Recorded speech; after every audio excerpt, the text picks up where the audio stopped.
How's it going, everyone? Arto here, and today I'm bringing you guys a Nocturne gameplay. This is gonna be a game that was pretty interesting. I was actually, trying to test out, just playing with my friends and stuff. It's always better. This game is always better played with friends.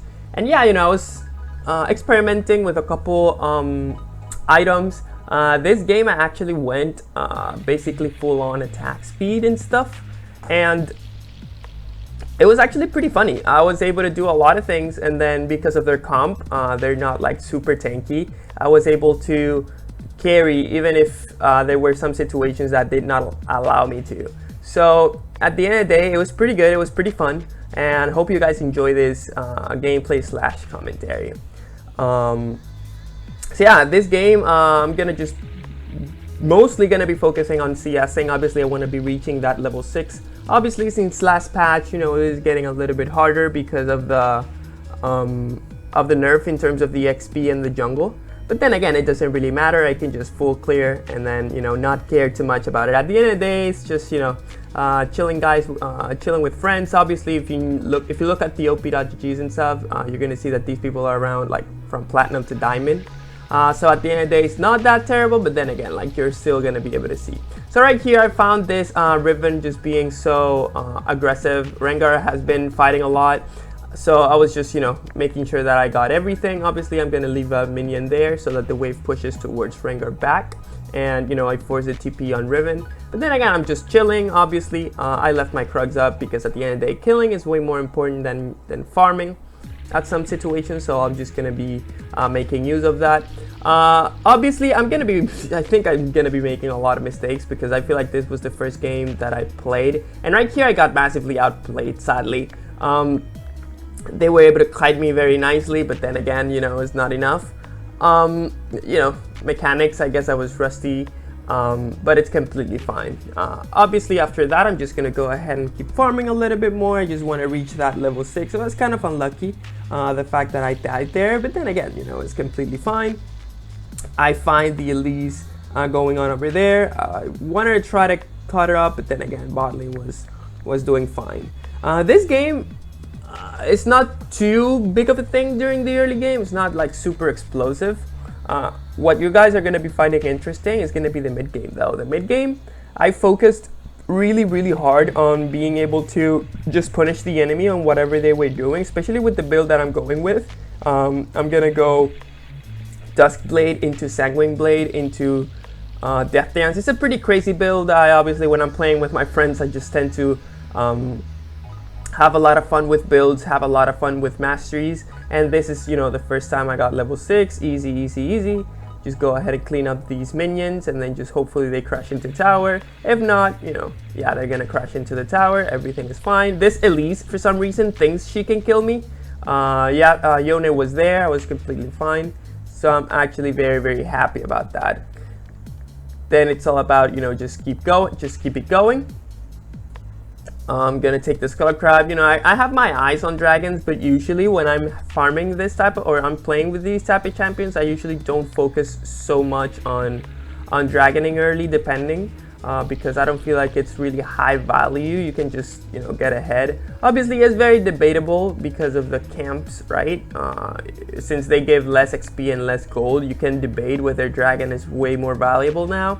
But then again, maybe it's just habits that I have in terms of actually just farming a lot. As you can already see, even if this Elise is has been trying to do stuff, you can see that I'm already like double her CS, and basically I am 3 out of 3, and then she's 2 out of 6, which means that I am 100% KP and she's not, which is not too good for her, and it's pretty amazing for me. Right here I find another ultimate, get the kill. Obviously I want to make sure that I push this wave. Is very important, and then after pushing the waves, hey, why not, we can just easily find this a couple platings. Platings is very important, especially when you divide it by 2 people. It's like 80 gold, and then when you take them solo, it's 160. It's sick. It's really free gold. And then not just that, but once you're pushing, you're able to find out you look at yourself in a position where you can deny everyone their minions, so that's also pretty good. Right here, I'm just gonna go ahead and keep farming. I saw Elise on the bot side. I'm just going to go ahead and take the Herald, because right now Herald to me has a lot of value. Right here, I was kind of scared of this Riven, mainly because I saw the Syndra moving, and then as you can see, Syndra's 3-1-1, and then the Yone is basically losing mid lane. So I don't really want to be doing anything too crazy. I don't want to throw my lead. I have a really big shutdown. I'm able to get this kill. After that, I want to help push, but then I feel like kind of bad about this guy. But then again, I'm just going to go ahead and push. Maybe get the first plating. And then throw the Herald here. We almost died here. I think Yone died for me. I was actually very happy about Yone dying for me. But then again, this Elise is just so far behind that it doesn't really matter. I'm 2 levels ahead of her. So at that point on, it doesn't, she's getting really far behind because of what she's doing. As you can see, I'm still double her CS. I am 5 out of 7 and she is 5 out of 10, which means that I'm doing way more, but also means that her team is also doing way more. So you can already see that it's going to be like a me game, usually. It's just going to be me straight up against everyone, and that's, what I'm focusing on. I'm actually happy that I got this against this comp, because this comp is usually just going to be very squishy, so I'm going to be able to just assassinate everyone I see on a side lane when I'm pushing or something. By the way, I do play very selfish. I love playing really selfish. I love getting all the resources. Obviously, this is counterintuitive sometimes, mainly because I just don't play well enough. Sometimes, maybe you're rusty, maybe you're having a bad game, and when you have so many resources, but then you're playing bad, it's just very bad for your team. But then again, at the end of the day, it's completely fine. More often than not, I am able to just either help someone carry or carry on my own. So it's completely fine. Obviously, people think that, I should not be farming a lot, but people don't really understand the fact that I just have so much fun when I'm farming. I feel like one of the things about this game is the fact that you feel really good when you're farming. When you see yourself at 15 minutes with 126 CS, and not just that, but you have 7 kills and 1 assist. It's like you're participating and at the same time you are farming. Dude, it just feels really, really good. It's just super good. Right here, Elise, I'm 4 levels up on her. She is basically like inexistent at this point. She is 67 at 15. I am 134. I'm basically double her CS. And at this point, there's no way she's going to be surviving anything. Basically, I can do whatever I want in this game. Obviously, sad part, Syndra's doing way better than this Yone, and then she's having a party in the mid lane. This Ezreal is doing way better than the Aphelios, as you can see, 140 versus 143, and not just that, but he is 3-1-1 and Aphelios is 0-1-1.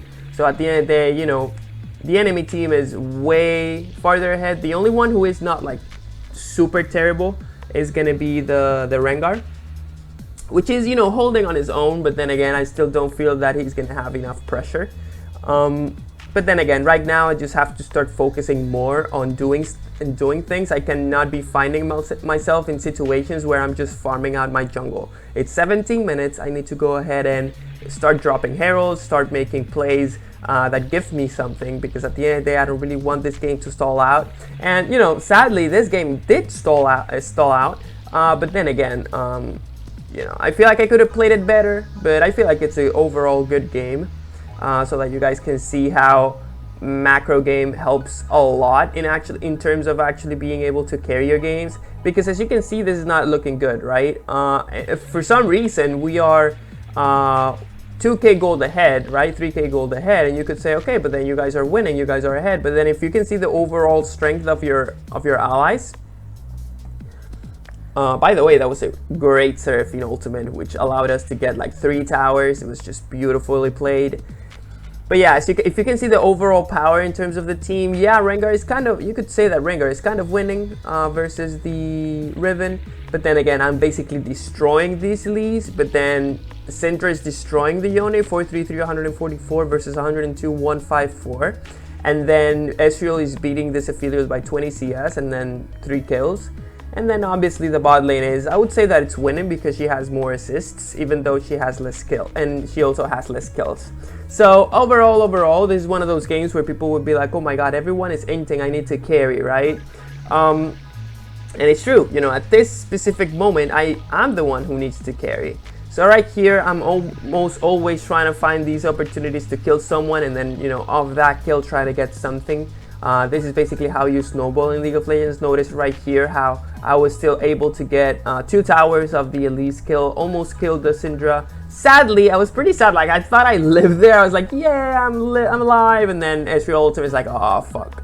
It was actually kind of sad for me. But then again, overall, one play, we got 1 kill and 2 towers, tier 2, tier 3 top. Beautifully played on my end. And then so far, you know, I gave 1,000 gold shutdown, which is horrible. You never want to be giving that much of a shutdown. And even though it's pretty sad, because even if I die, you can still see that I still do have a shutdown because of how far ahead I am, which is a little bit unfair.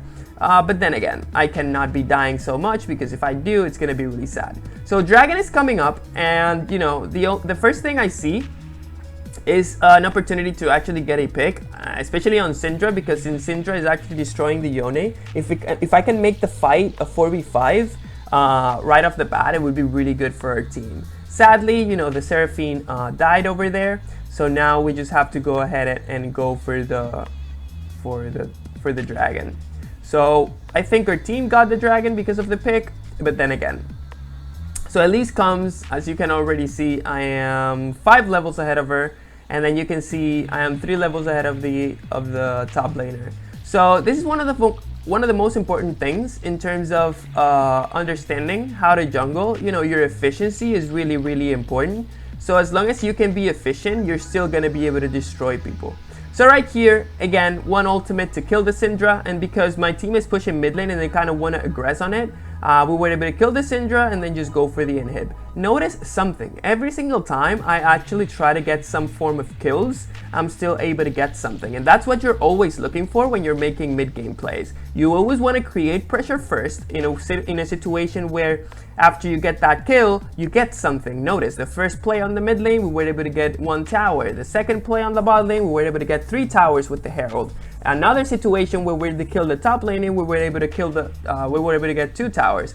And now, since we just killed these people and we got the bot lane inhib, you know, we have free reign for the Baron. As you can already see, I have the Dusk Blade, the Blade of the Ruin King. Sorry, not the Blade of the Ruin King. I have the Dusk Blade, Death Dance, Sanguine Blade, and then I think that's the Mortal Reminder. That's now how it's called. I'm not really sure. And then right now, since the only threat is gonna be the Syndra in a sense, I'm building towards Hex Drinker. That's kind of my build. And now I'm just trying to look for picks, right? For picks that allow me to just get things done. Right here, if I can kill this Riven, I'm gonna be able to just get the inhib, but then if not, I'm just gonna back off, try to use the Baron, because one of the big mistakes that people do is that they get the Baron, but then they don't get anything with it. They just don't use the power into pushing, and then just because I died, my whole team was, you know, just went ahead and killed themselves because the strongest member of the team is dead. But then again, I was kind of happy because, as you can see, we were still able to break down all their towers, and now it's just inhibs left. I'm not saying that it was bad because, you know, it was kind of counterintuitive, because what I was saying is to make sure that I use the Baron. But hey, you know, it is what it is, I guess. So right there, I should not have died. I got picked off, you know. And this is one of the hardest part, right? You know, when you are basically trying to carry a game, you need to make sure that you don't get picked off like that, because you need to be able to put up the pressure on the map. If you're not able to put in the pressure, it's going to be pretty bad for you. So right here, we were able to pick the Syndra 4v5, but then again, my whole team is not here. The pressure is created, but then since it's not in their base, they're still able to get, or they're still able to defend. So I need to wait for my whole team to make this a 4v5, and I'm going to be able to go there. Obviously, I went for Wolves there because I can heal up a lot. And then after that, I'm going to go ahead and take the inhib, and that's it. We got the inhib. We don't really have to fight. Syndra is up.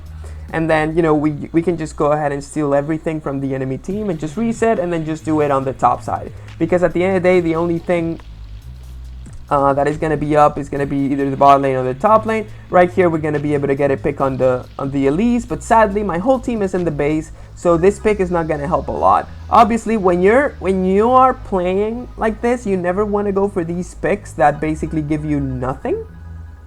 You always want to be going for picks that actually are able to give you something. And right here, I'm basically trying to keep up the pressure, because as you can see, I'm waiting for the bot lane, for Aphelios to start, going for other things, because they need to. Right here, again, just running away when I see that they're coming back. And then when they're not, I'm just going back in. It's like a dance, right? Oh, you come here, I back off. Oh, you back off, I go in there. And now they were waiting for me. I was seeing that the bot lane was doing, was taking the bot inhib. And what happened here is that I was looking at bot lane and I got caught by surprise over there, I'm not gonna lie. And it was pretty sad, because I should not have gotten caught there. But then again, as you can see, the progress that these elites has been having into the game is not really good compared to me, because I have 239 at 32 and I'm basically full build. That's mainly the reason why I'm not farming as much anymore. I'm just trying to push something and then just create pressure. And this is something that a lot of players don't really understand. People will be like, oh my god, just let me farm something, and they would like freeze the tower on their tier 1 or tier 2 or something, and it's like, no, you cannot do that. All you have to do is just pressure the map. Just go into a lane, try to decide for which objectives you want to go for, and then just play around it. People think that, oh, you're full build, you're 15 kills, you need to give resources to other people. No, like, if you don't want to push, I need to push because I need to win the game. If it gets to 30 minutes plus, it is a very scary portion of the game, because death timers are really high and it's really bad for everything. So you never want to be in a position where you do those things. Obviously, right there, it was kind of awkward. They actually were able to kite me. I don't know what Seraphine was doing. She just, killed herself. And then, at that point, it's just a lost cause. I'm just going to go ahead and maybe go top side and push, because we still have Baron and we need to make use of that. And, I'm just going to make sure that I'm going to be right there. So right here, I don't know what happened. I don't know if they're geniuses. But then they knew that I was kind of there. And I was like, okay, I'm trying to run away. But then, as you can see, the ribbon was coming to me. That's why I went for that ultimate. Maybe just hoping to kill the Ezreal. And it could have been a massive throw. Like, I'm not going to lie. It could have been a massive throw. And we could have actually lost the game off that. As you can see, it's basically an ace. But then again, they have nothing to get. And since they have been pushed all the way to the tower, they don't have time to push into our tower. So it's kind of sad for them, I'm not gonna lie. And this is why it's so good to keep up the pressure. Even though you die, they have to take all that time to push. And only after, 35 to something minutes, it's that they're gonna be able to do something about it. If not, if they're on their base and you have like tier 1, tier 2 still up, it's gonna take a long time for them to actually push. And that's why, one of the reasons why you always want to keep up the pressure. So right here, as you can see, I don't know why Aphelios was farming my jungle. Like, all you have to do is just pressure lanes. Like, we have all the space in the world in the map, and they're basically going for me. I see their movements over there because I have a ward. It's like, okay, no, I don't really want to be in a position where I got caught again. I need to make sure that I use my sweeper. I need to make sure that, and then right here, I just see this pick, and this pick is just going to give us the game. We just killed 2 people. After that, we're going to kill the Riven because she was trying to help, and right now, it's just a 2v5. At this point, these 2 picks, as I was already saying, it's 40-second death timers. That's basically the game. So yeah, in summary, I basically got a lead during the early game, and then after that, I was just straight up playing macro. So yeah, that was the game. Hopefully you enjoyed it. Leave a like if you did, leave a comment, and then yeah, see you in the next video.